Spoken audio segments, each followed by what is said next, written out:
Hello students, welcome to Biology World. I am Priyanka Shoran. In the previous video we have discussed about the bacterial infection, or we can say the disease caused by bacteria. Today we are going to discuss about the viral infection or the disease caused by the virus. तो जो micro organisms हैं जिनमें bacteria से होने वाले जितने भी disease हैं उनके सिम्टम्स हैं, टेस्ट हैं, ट्रीटमेंट प्रिकॉशन, उन सब के बारे में डिस्कस कर लिया था। और आज जो हम डिस्कस करेंगे कि वायरस के कारण जो होने वाली बीमारियां हैं।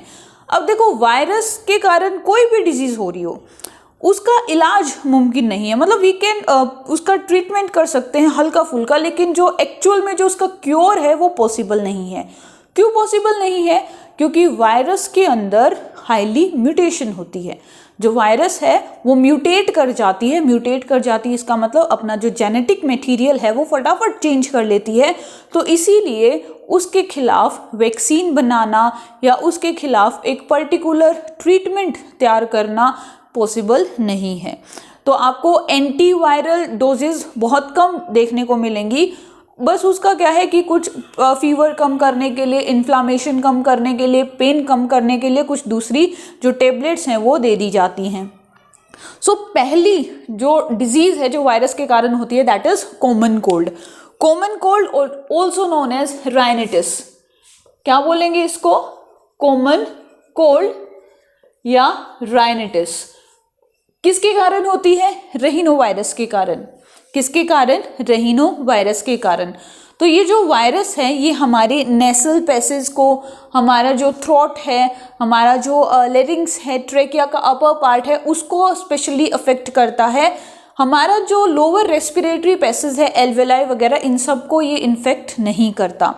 तो like they will be a congestion in the nasal passage, सांस नहीं आएगा, बहुत ज़्यादा छींकें आएंगी, कफ हो सकता है। तो ये क्या है? कुछ ऐसे सिम्टम्स हैं जो कॉमन कोल्ड के कारण होते हैं। जब कॉमन कोल्ड होता है तो हमारी बॉडी में ये सिम्टम्स नज़र आते हैं। इलाज क्या है? इलाज कुछ नहीं है, या तो एनाल्जेसिक्स दी जाती हैं या फिर एंटीपायरेटिक्स दी जाती हैं, जो क्या है फीवर को, पेन की फीलिंग को कम कर देती हैं। कोई पर्टिकुलर टेबलेट सिर्फ कोल्ड के लिए नहीं बनी है, कॉमन कोल्ड के लिए नहीं बनी है। तो कई बार क्वेश्चन पूछ लेते हैं, जैसे मैंने पिछली वीडियो में भी बताया था, निमोनिया और कॉमन कोल्ड में क्या डिफरेंस है। ये बोर्ड में कई बार क्वेश्चन पूछा जाता है। तो निमोनिया दैट इज बैक्टीरिया के कारण होने वाली डिजीज है और कॉमन कोल्ड वायरस के कारण होने वाले डिजीज है। निमोनिया में एल्वियोलाई, ब्रोंकाई, ब्रोंक्यूल्स ज़्यादा अफेक्ट होते हैं, जो बैक्टीरिया है उनको इन्फेक्ट करती है। और यहाँ पर जो हमारा नेसल पैसेज है या फिर जो ट्रेकिया है, अपर ट्रेकिया है, उसको ये वायरस इन्फेक्ट करती है। तो पहली डिजीज कौन सी है? Common cold. किसके कारण होती है? रहीनो वायरस के कारण। फैलेगी कैसे? ड्रॉपलेट मेथड से। यूजुअली जितनी भी वायरस के कारण होने वाली जो डिजीज है वो ड्रॉपलेट मेथड से ही फैलती है। छींकें आएंगी, खांसी आएगी, तो वो नोज से जो डिस्चार्ज होगा, माउथ से जो डिस्चार्ज होगा, उसी के थ्रू क्या है वो डिजीज फैलेगी। सेकेंड डिजीज है फ्लू या इन्फ्लुएंजा। फ्लू या इन्फ्लुएंजा, और ये जो इन्फ्लुएंजा है ये किसके कारण होता है? इन्फ्लुएंजा वायरस कह सकते हैं या हीमोफिलस इन्फ्लुएंजा। कॉजेटिव एजेंट्स याद रखने हैं, इसके पैथोजेंस याद रखने हैं। तो फ्लू या इन्फ्लुएंजा किसके कारण होगी? हीमोफिलस इन्फ्लुएंजा या इन्फ्लुएंजा वायरस के कारण होगी। कैसे फैलेगी? सेम ड्रॉपलेट मेथड्स के थ्रू। अगर इसका टाइम पे इलाज नहीं करवाया गया, ट्रीटमेंट नहीं करवाया गया, तो निमोनिया भी हो सकता है। ये आगे निमोनिया भी कोज कर सकती है अगर हम इन्फ्लुएंजा का, फ्लू का प्रॉपर ट्रीटमेंट नहीं करवाते हैं। वही कफिंग होगी, हेडेक होगा, ठीक है, स्नीजिंग होगी, बॉडी पेन होगा, बॉडी का टेम्परेचर हाई होगा। ये क्या है? These are the common symptoms. तीसरी जो डिजीज है दैट इज स्मॉल पॉक्स, जिसको कॉमन जो लोकल लैंग्वेज में कहते हैं कि माता निकल गई, छोटे छोटे दाने से निकल गए। हालांकि जो स्मॉल पॉक्स है वो इरेडिकेट हो चुकी है, इंडिया से इरेडिकेट हो चुकी है। इरेडिकेट का मतलब है कि नए जो सैंपल्स हैं उसके नहीं पाए जाते। हाँ, ये स्टडी कहती है, ठीक है, ये जो वर्ल्ड हेल्थ ऑर्गेनाइजेशन है या जो हमारी मेडिकल हिस्ट्री है वो ये कहती है कि स्मॉल पॉक्स इरेडिकेट हो चुकी है। और स्मॉल पॉक्स किसके कारण होती है? वायरस के कारण होती है। और वायरस है वेरियोला वायरस। कौन सी वायरस है? वेरियोला वायरस, जिसका डीएनए क्या है? जेनेटिक मटेरियल है, मतलब आरएनए, मोस्टली तो आरएनए होता है, लेकिन इसमें क्या है, स्मॉल पॉक्स का जो वायरस का जेनेटिक मटेरियल है दैट इज डीएनए। अच्छा, इरेडिकेट तो हो ही चुकी है ये जो स्मॉल पॉक्स है, लेकिन आपको पता है स्मॉल पॉक्स के अगेंस्ट जो वैक्सीन बनी थी वो सबसे पहली फर्स्ट एवर डिस्कवर्ड या सिंथेसाइज्ड वैक्सीन थी, और किसने बनाई थी? एडवर्ड जेनर ने। किसने? एडवर्ड जेनर ने। इनको फादर ऑफ इम्यूनोलॉजी भी कहा जाता है, और इन्होंने ये जो वैक्सीन बनाई थी स्मॉल पॉक्स के अगेंस्ट, ये किसको लेकर? काउ पॉक्स को लेकर, ठीक है। किसी काउ को ऐसे रैशेस हो रखे थे, उसके माइक्रोब्स, उन्होंने उस पस को, एक बच्चा था मतलब उसको स्मॉल पॉक्स हो रखा था, उसमें मिक्स किया तो उसको स्मॉल पॉक्स ठीक हो गया, मतलब जो माइक्रोब्स थे उन्होंने स्मॉल पॉक्स को ठीक कर दिया। तो एडवर्ड जेनर ने सबसे पहली वैक्सीन बनाई थी, इनको फादर ऑफ इम्यूनोलॉजी भी कहा जाता है, और वैक्सीन के बारे में डिटेल में हम पढ़ेंगे इसी चैप्टर में। अब इसके सिम्टम्स क्या हैं कि अगर वायरस हमारी बॉडी में एंटर करेगा तो थर्ड डे रेड रैशेस होंगे। कौन से day? Third day. Small pox में थर्ड डे रेड रैशेस होंगे। ये रैशेस छोटे छोटे पिंपल्स में कन्वर्ट हो जाएंगे। इन पिंपल्स को कहेंगे पैप्यूल्स। ये क्या है? Small red pimples. अब ये जो छोटे छोटे पिंपल्स हैं ये बाद में कन्वर्ट हो जाएंगे वेसिकल्स में, मतलब इनके अंदर थोड़ा पानी सा, फ्लूइड सा, लिक्विड भरना स्टार्ट हो जाएगा, तो पिंपल्स किस में कन्वर्ट हो जाएंगे? फ्लूइड फिल्ड वेसिकल्स में। अब कुछ दिन के बाद क्या होगा, ये जो वेसिकल्स हैं इनके अंदर पस फिल हो जाएगा। क्या आ जाएगा? इसमें पस आ जाएगा, और उसको कहेंगे पस्ट्यूल्स। और ये जो पस्ट्यूल्स हैं उसके बाद सूख जाएंगे, ड्राई हो जाएंगे और गिर जाएंगे। तो कुछ के निशान रह जाते हैं, कुछ के नहीं रहते हैं। इसमें क्या होगा? इसमें फीवर होगी, बुखार हो सकती है, क्योंकि जब ये पिंपल्स वगैरह होंगे तो पेन करेंगे, पेन होगा तो उसके कारण क्या होगी? बॉडी का टेम्परेचर हाई हो जाएगा। तो ये इंपॉर्टेंट है, इसके जो सिम्टम्स हैं ये इंपॉर्टेंट है, मतलब इसको जो लाइफ साइकिल है वायरस की कि क्या क्या सिम्टम्स ये प्रोड्यूस करेगा हमारी बॉडी में, ये इंपॉर्टेंट है। फिर आते हैं chicken pox. Chicken pox that is caused by virus varicella zoster. Chicken pox किसके कारण होता है? वेरिसेला जोस्टर में। अब कई बार क्या होता है कि कुछ अडल्ट्स के अंदर भी चिकन पॉक्स हो जाता है, तो उसको कहते हैं शैंगल्स। क्या बोलते हैं? शैंगल्स। अगर अडल्ट में दोबारा से हो जाता है, बच्चों में भी हो गया, फिर उसी में अगर किसी बड़े में दोबारा से हो गया, तो अडल्ट के अंदर हम चिकन पॉक्स को कहेंगे शैंगल्स। सेम यही जो चिकन पॉक्स का जो सिम्टम्स हैं वो सेम कैसे हैं? स्मॉल पॉक्स जैसे ही हैं। वही रेड रैशेस होंगे, पेप्यूल्स होंगे, वेसिकल्स होंगे, पिस्ट्यूल्स होंगे, ड्राई हो जाएंगे और फॉल ऑफ हो जाएंगे। अगली जो डिजीज है that is measles, and measles is caused bye rubella virus. किसके कारण? रुबेला वायरस के कारण, रुबेला वायरस के कारण। अच्छा, इसमें क्या रहता है? जो इनर लाइनिंग है, हमारे गट की जो इनर लाइनिंग है दैट इज म्यूकोसा जो है, उसके अंदर स्वेलिंग आ जाती है। ये क्या है? इसका एक इंपॉर्टेंट सिम्टम है। और इसमें एक अर्ली सिम्टम रहता है कि जो बकल कैविटी है, उस बकल कैविटी के अंदर इनर लाइनिंग में, बकल कैविटी में वाइट पैचेस बनने शुरू हो जाते हैं। So this is the early symptom of the measles, और इसको कहते हैं प्रोड्रोम। क्या बोलते हैं? प्रोड्रोम। मतलब हमारी जो बकल कैविटी की इनर लाइनिंग है उसमें वाइट पैचेस आपको नजर आएंगे, that is the early symptom of the measles.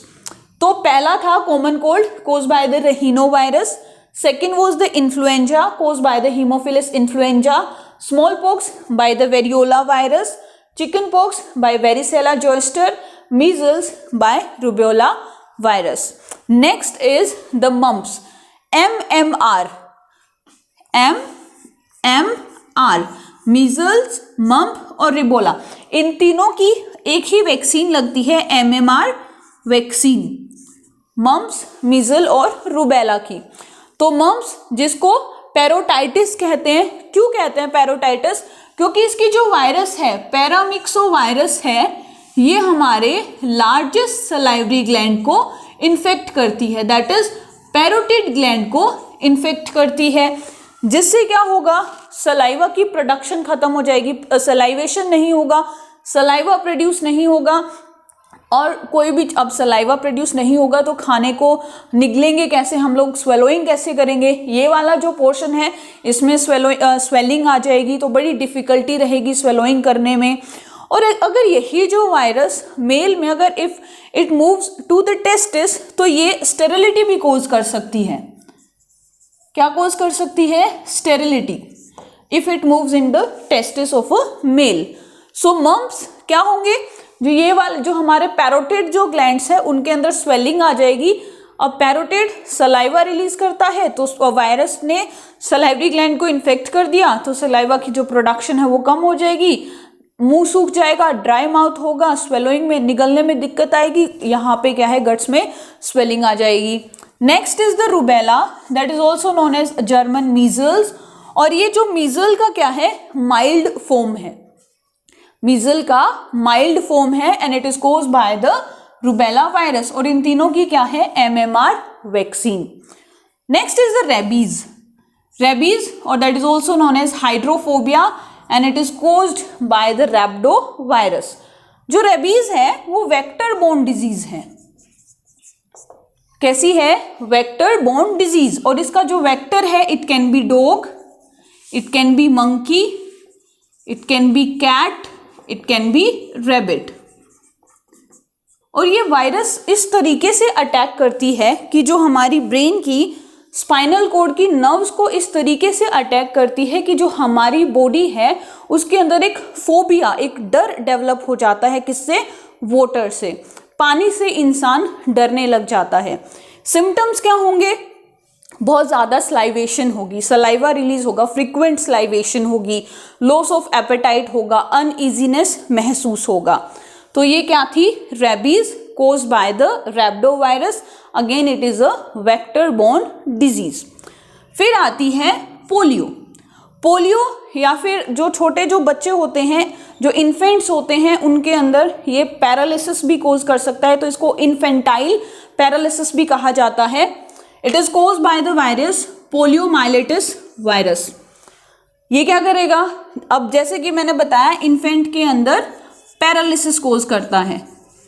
Paralysis कैसे होगा कि जो लिम्ब है, ये जो वायरस है लिम्ब्स को इन्फेक्ट करती है और लिम्ब्स में एक डिफॉर्मिटी ले आती है, और इस तरीके से लेके आती है कि वो चलने फिरने में, उसके हाथ पैरों में प्रॉब्लम आती है, मूवमेंट नहीं हो पाती है। और इसके लिए 1994 में प्लस पोलियो इम्यूनाइजेशन प्रोग्राम, क्या है? Plus polio immunisation programme start हुआ था। तो ये बड़ा इंपॉर्टेंट है, कई बार पूछ लिया जाता है कि जो PPIP की फुल फॉर्म क्या है? Plus polio immunisation programme that was started in 1994 in India. इसके लिए जो वैक्सीन है that is OPV, oral polio vaccine.